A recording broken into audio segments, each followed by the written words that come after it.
Alrighty, well, it's 1 o'clock, and I just want to welcome everyone to Security 503 Threat Hunting.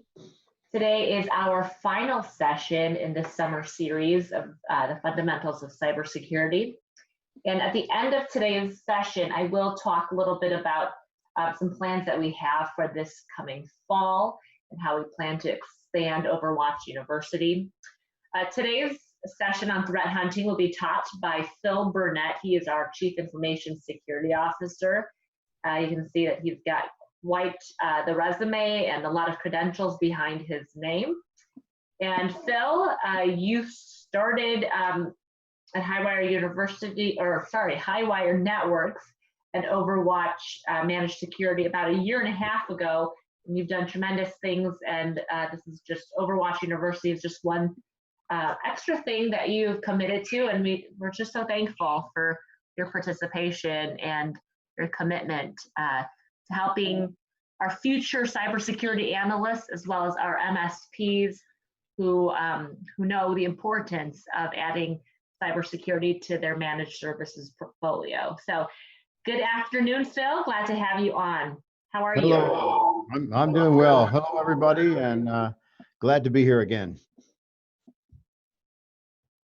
So we'll kick off today talking a little bit at the foundational level on what threat hunting really is. And as you go through a security career, you start off basically by learning how to identify things that are unusual.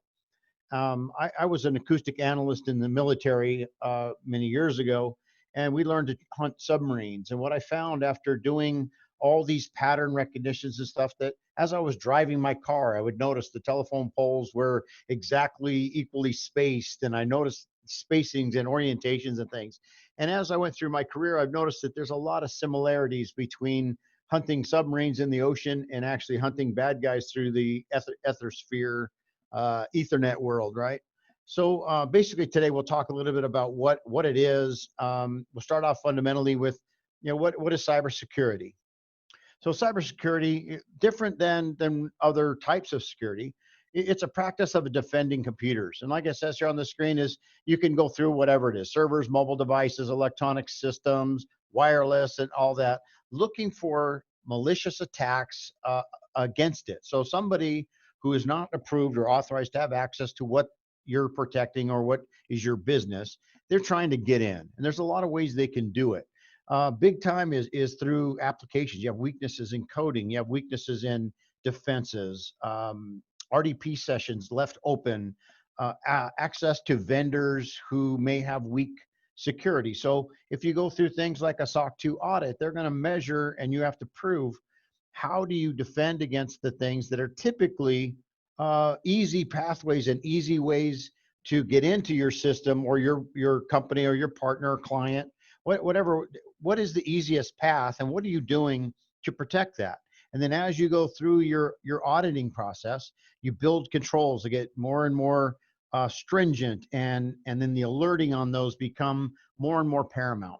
But some of the ways that bad guys get in or they impact an organization is through denial of service. So basically, if they bang on the front door and they can't get in, they'll basically just hammer and hammer and hammer, use automated bots and other mechanisms to send a whole bunch of SYN connect packets at your service.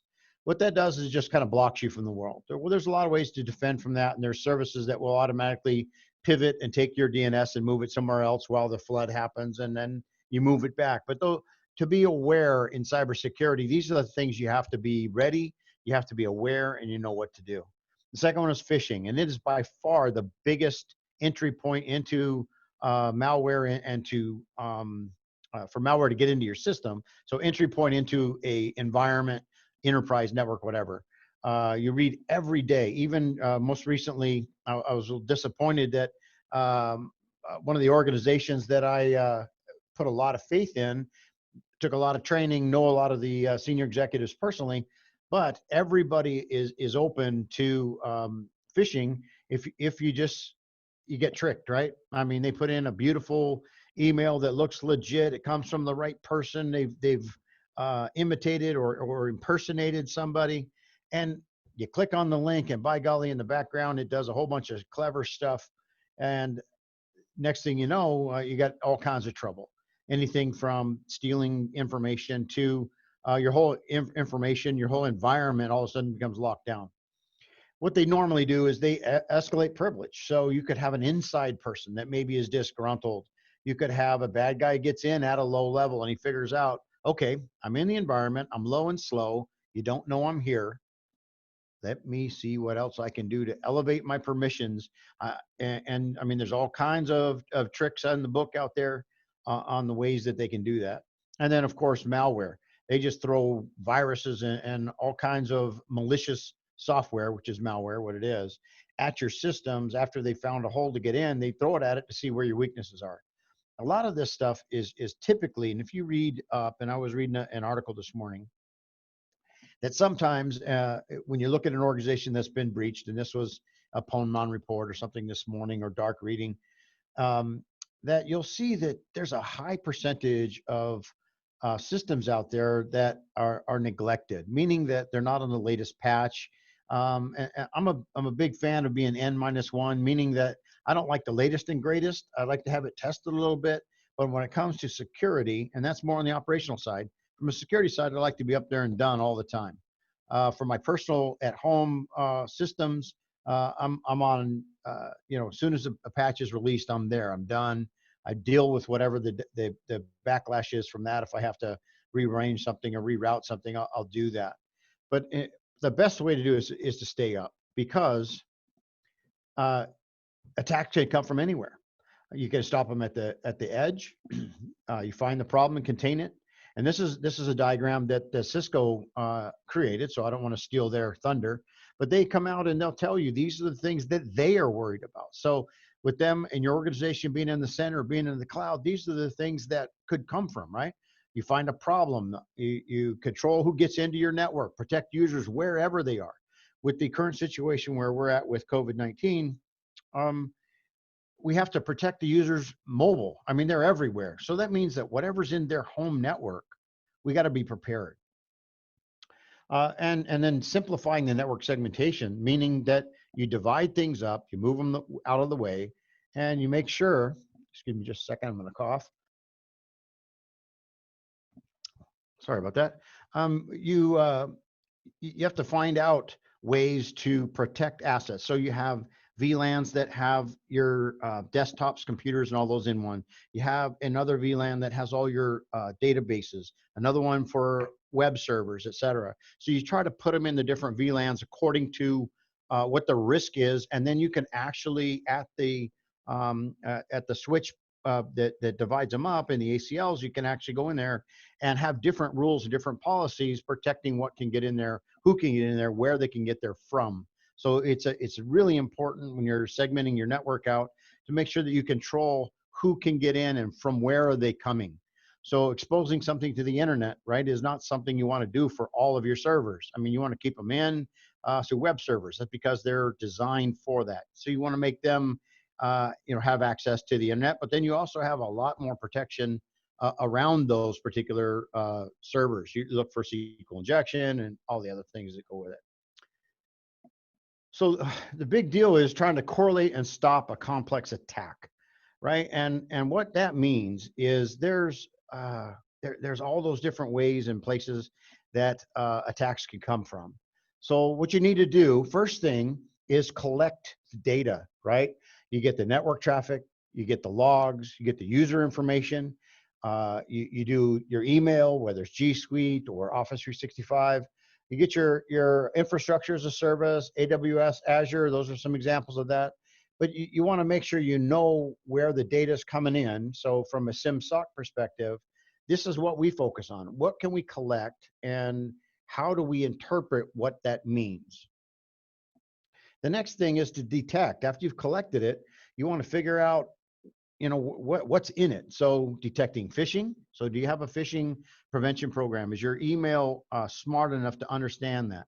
Do you have a sandbox in your system or your internet service provider or your SIM-SOC provider? They have a sandbox that can actually take the bad piece of code that looks strange and abnormal and put it in a sandbox and execute it and see what it does. Network traffic analysis. You look at where data's coming from, the flow rates. There's a lot of things you can do in the network traffic analysis to see if it meets threat or is it safe. User behavior. That one is a big one. You have things in user behavior, for example, on a system, you're measuring typical IOs of your CPU and what's going on in your system, right? Through memory.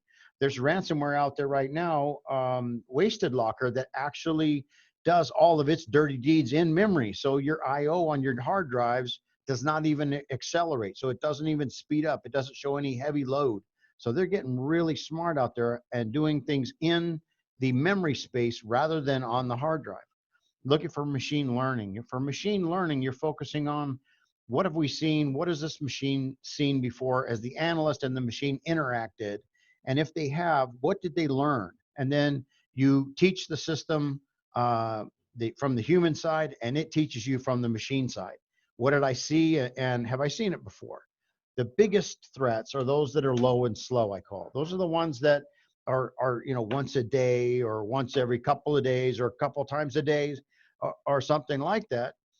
And it's what happens. The next phase is investigation. What are you going to do? You're going to look at the asset. Is it up to date? Is it scanned? Is it patched? Is it done properly? Can you use parts of your tools to use panoramic or zoom view? And some of the SIMs out there actually have a panoramic view that'll show a one-to-many relationship. The single IP inside your organization is being attacked by 100 or so on the outside, or your inside IP is actually reaching out to many destinations, and maybe those are all good. They're all business related. What if they're known in dark, bad domains? You visualize. Visualization is a key in investigation to trying to understand the relationships between good and bad. Then you get a next gen SIM, like what we actually have here. And what that it means is that it understands all the different types of data sources. So we have what's called XDR, which means X means anything. And it'll take in anything and be able to process it, display it, and respond to it. And then finally, our tool also has automated threat hunting built in, that we can set up rules to do specific things, to alert, to block, to do those kind of deals. And then we have finally the automation through SOAR in the response. So disable the user, do you drop the traffic? Do you isolate the endpoint? Do you trigger an incident management? Is it widespread? Is there problems that you need to actually go out and get an army of people together to say, hey, let's rally the troops, time to go, right? And then reporting it. What are your reporting responsibilities? Who do you report to? Is it going to be the client reports to the partner who reports to FBI, or what's their communication plan? What's their DR plan? All of those things need to be worked out ahead of time so that it's a well-oiled machine that will actually make things happen. So phishing detections. Here's an example on the side here. I'll click a couple of links to show you an example of how this stuff happens, right? A CEO receives an email that has a phishing URL in it.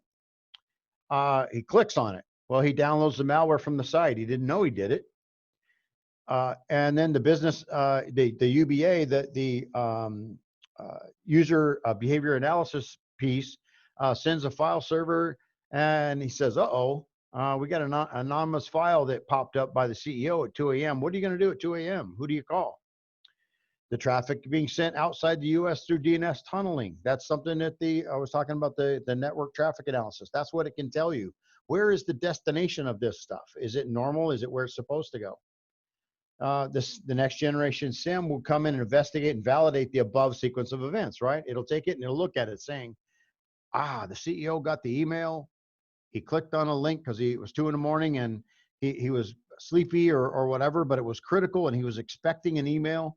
And they impersonated it or they figured that stuff out. The bad guys are pretty smart these days. So what do? The next generation firewalls will block the traffic. Your endpoint detection will actually send a message that there's things that need to be taken care of. So part of the network traffic analysis identifies, and you can see that it's kind of a small picture, and I apologize for that, but what it's telling you is the traffic, what's the threat and risk and where's it headed, and how much is happening, right?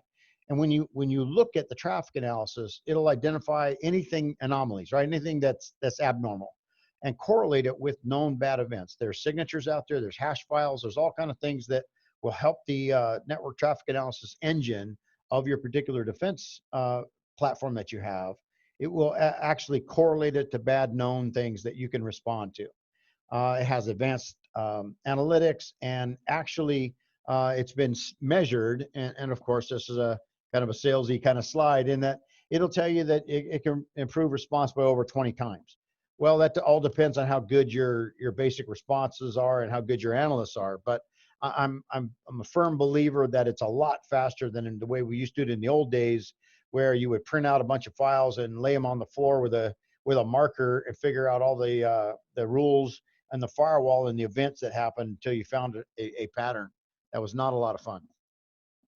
So threat hunting, basically, what we're trying to understand, we're trying to teach, and we're trying to share is that with threat hunting, you want to be able to automate it. And with our particular solution, and there's many out there that are similar to ours. I think ours is the best because I'm a little biased, but they have lots of pre-built mappings for certain types of threats, and there's hundreds of different types of threats out there, but it'll resolve them quickly. So what is done? They've already done the matching. They've done all the stuff that you need to know about and that the system needs to know about to respond, and it helps, I guess, reduce the noise, and that's the key.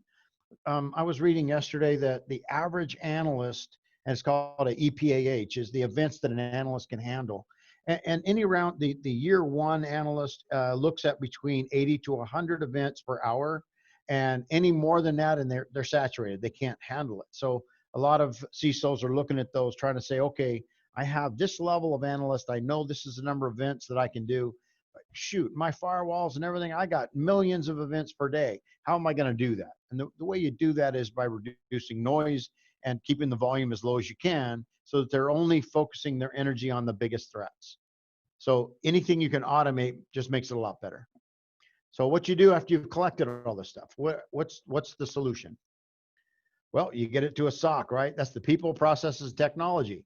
What is that? That means that you have trained analysts that understand the systems, they understand the log sources, they understand what normal looks like, they understand what abnormal looks like. They have been trained on how to respond, how to limit, how to recommend changes, how to recommend mitigation and remediation. And the thing you got to do when you're talking to a SOC is to make sure that what they're doing is in alignment with where your goals and visions are.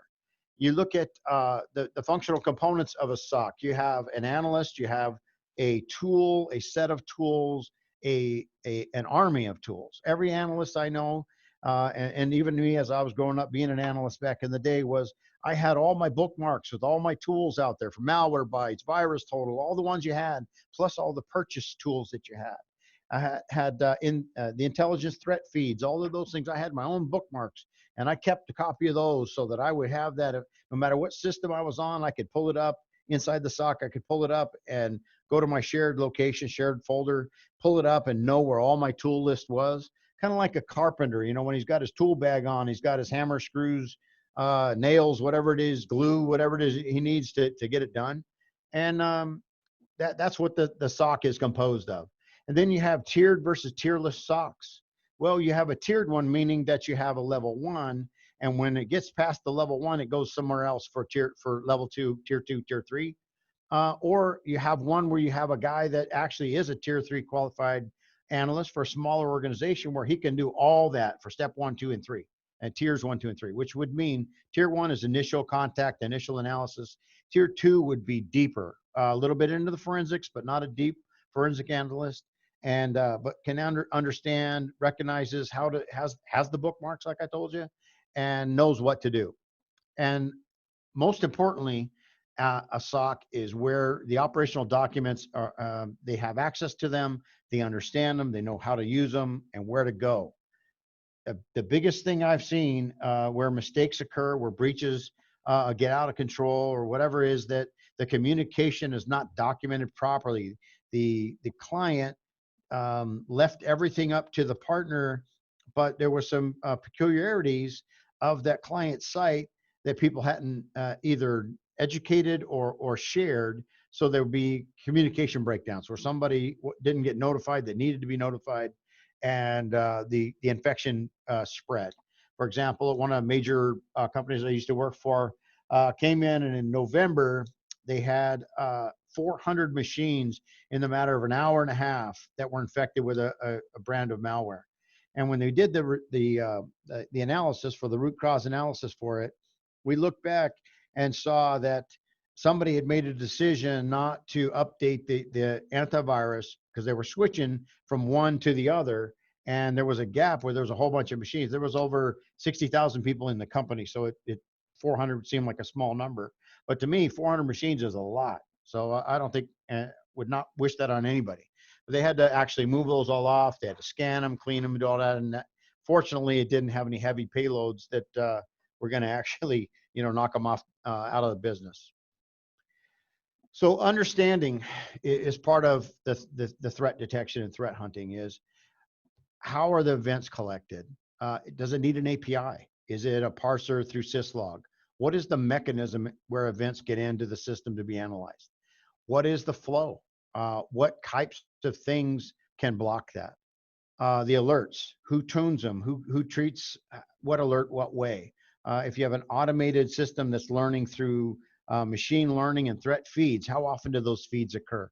How are your senior analysts looking at those alerts and tuning those through like the JSON rules and such that we have?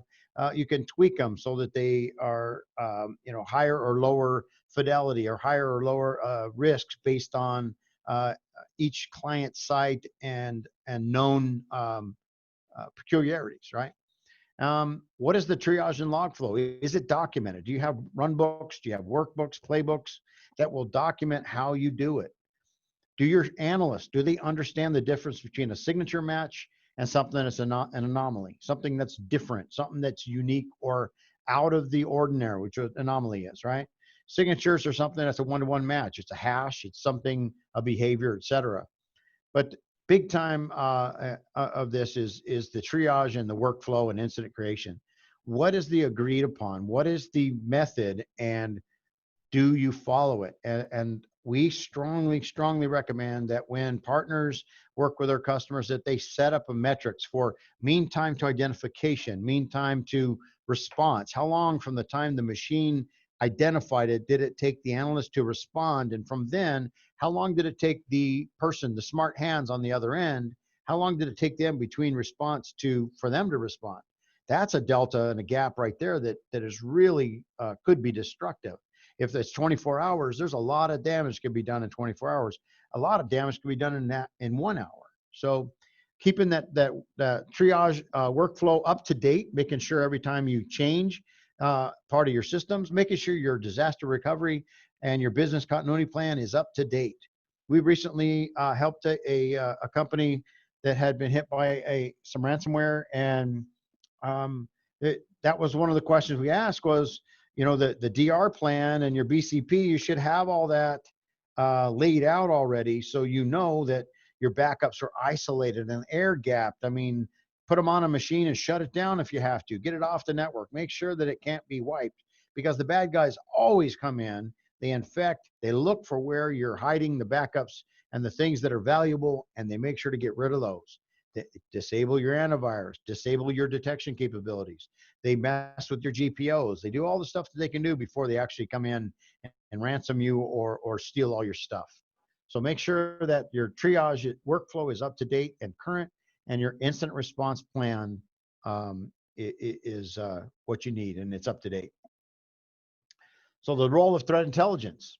What is cyber threat intelligence? Cyber threat intelligence is all the things I've talked about up to this point. But what happens is there's coalitions of groupthink out there, crowdsourced, if you will, intelligence on bad behavior, bad malware, nation states, all the different places that bad stuff comes from are out there, and they get together and they figure it out, and some are pay, some are free, but you should sign up to get the threat intelligence coming into the system.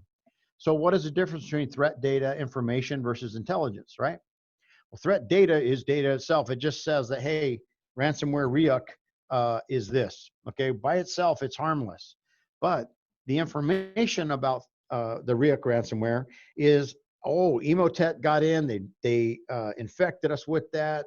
The DryDeck malware got in, it sucked down that REUC and then put it out on our system. That's information. The intelligence part would be, hey, the United States is the #1 target, and we're hitting, and the East Coast or West Coast or Midwest, somewhere in there, the intelligence is saying this is updated, and these are updated daily. There's a lot of threat feeds and news articles. You can get dark reading. There's several out there that you should subscribe to. A threat intel platform, there's a bunch of them. You can go out there, you can sign up for Cisco's Talos. You can do, there's a few other ones out there that you can sign up for. But understand how that particular threat feed that you're trying to get, or that platform, feeds into your system, or how you can use that to reduce noise, to get ahead of the threat and respond quickly. Make sure that there's workflows. Workflows are the way that at 2 in the morning, yeah, the 28-year-old who's been awake all day playing video games or all night and only got an hour sleep can follow a workflow and not have to think too much until it gets to the point where saying, oh, okay, this is something real. So if they follow the workflow, they're not going to miss any of those important steps. Event creation, attributes, correlation, and sharing. How do those all play into your overall scheme? Once you got an event created in your tool, that means that it met the algorithm and the parameters that you're needing to trigger an event of some sort. Meaning, do we have an automatic webhook that would actually reach out and kick out an email? I mean, what are we going to do? So that's one of the things that you got to make sure to figure out ahead of time is, what is your expectation? And then make sure when you're interviewing and working with security providers, or you're selling to a partner or a client, you make sure you understand what your processes are on how events are created, what attributes of that event, and correlation and sharing. How does all that work? So identification of bad actors and threats. You got to know who's attacking us and what do they want. Well, that's pretty obvious. They want your data and they want to make money from it.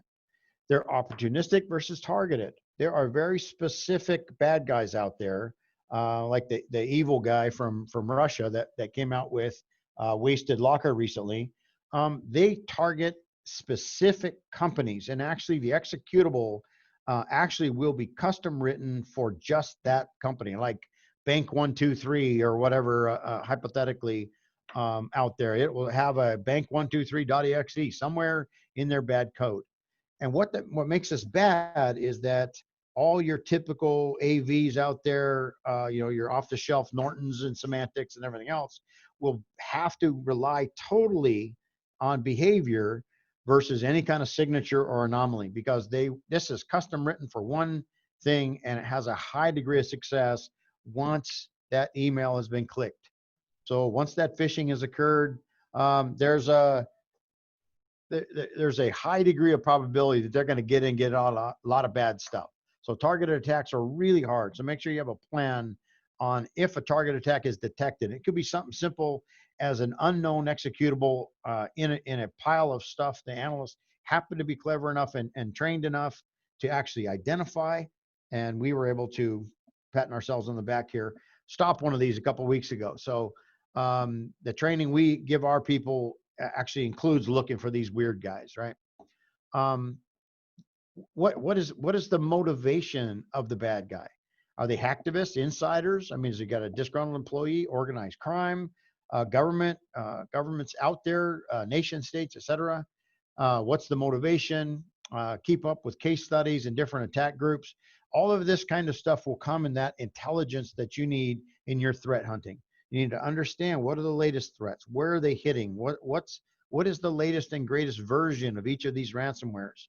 And look at their naming conventions.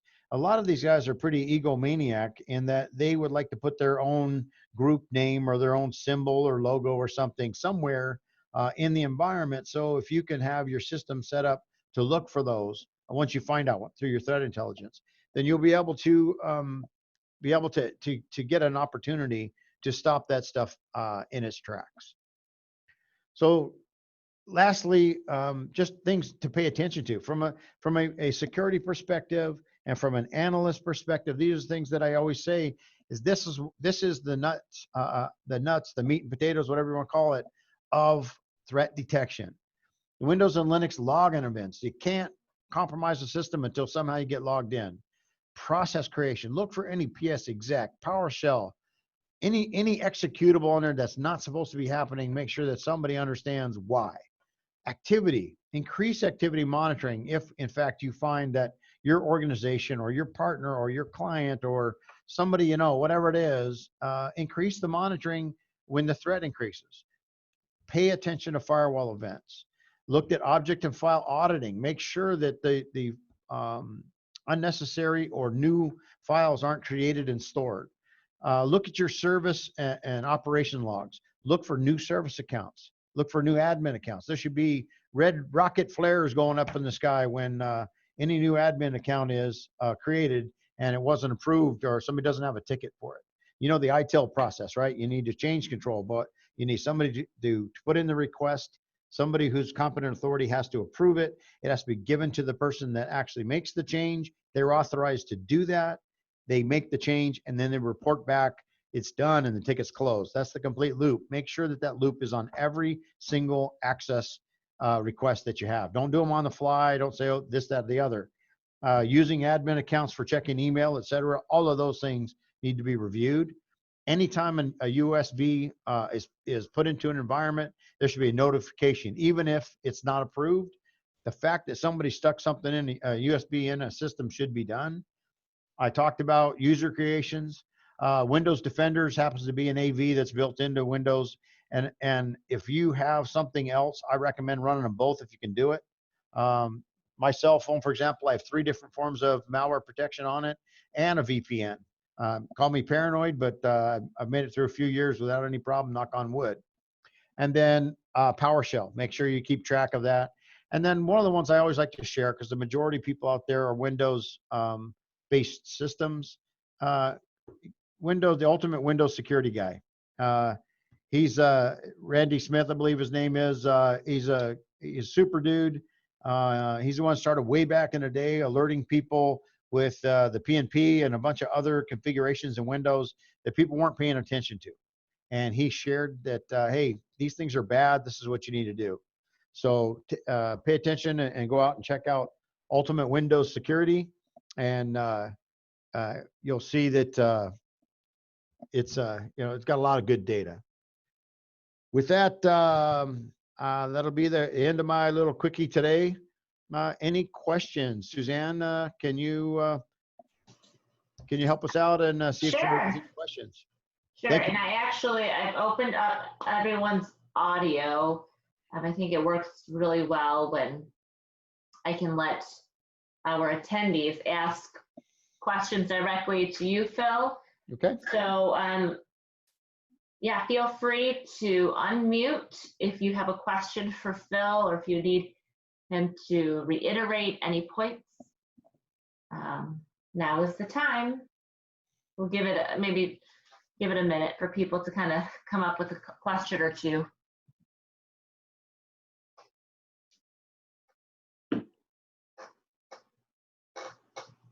I do want to offer out there to any of you, if you'd like to see a demonstration of a tool that we use here, we can show you the automated threat hunting. We can show you some of the really cool stuff that an XDR platform has. We have a sales demo site out there that Ryan and David and a few other guys, Travis, others in the sales side of the organization can actually walk you through and demonstrate. It's pretty slick. And I've lived through early stuff like RSA had Envision way back in the day, and I've been a Splunk user, also QRadar and Logarithm. So if there's things that you'd like to see and we could talk about the differences, advantages, most importantly, I think is the versatility and flexibility of that tool. So reach back out. We're happy to set up. It only takes 15, 20 minutes of your time to demonstrate some of the threat hunting parts. And if you like more, then they can walk you through, spend an hour answering questions, whatever you'd like to hear. Thank you, Phil. And is it okay if I share your email address Certainly. on the chat? Okay. If you feel more comfortable just typing in a question, feel free to do that as well, and I will read the question out loud. And feel free to interject. There are a couple housekeeping things I want to mention before we conclude today's session. Please follow us on social media. It's just a great way to engage with not only our products, but our people. And we have some new services coming up that we're excited to launch. So you guys would be privy to all that information. Phil mentioned that we offer demos regularly. Our salespeople, our trusted advisors, or C-level advisors constantly interact with our MSPs and our customers, and are full of knowledge and would love to partner with you guys. So I think if you're kind of unsure, trying to make a decision right now, probably the first best step, or a suggestion I'd have, is for you to follow us, join our community, start conversing with our team, learn about different cybersecurity events happening, or like I said, the products that we're about to launch. You can get all that information just by typing in, in our LinkedIn. We're just Highwire Networks on LinkedIn, Facebook. We have an Overwatch Facebook group page that you can find us. And we've got a lot of not only MSP partners, we have a lot of prospects on our page who are just interested in learning more about what we do. Okay, Suzanne, we got one question from Neil.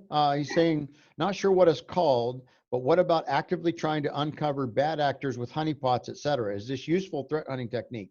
Yes, it is. And we have deception sensors that we can put out there. And part of that would be demonstrated in the sales demo. We actually have a live system out in the world that has those deception sensors out there, which basically are honeypots being attacked constantly. We, working with our coding partner, wipe those guys and put them back out there very often. But yes, and what happens from those is a honeypot will teach our internal tool what it needs, and new threats, basically.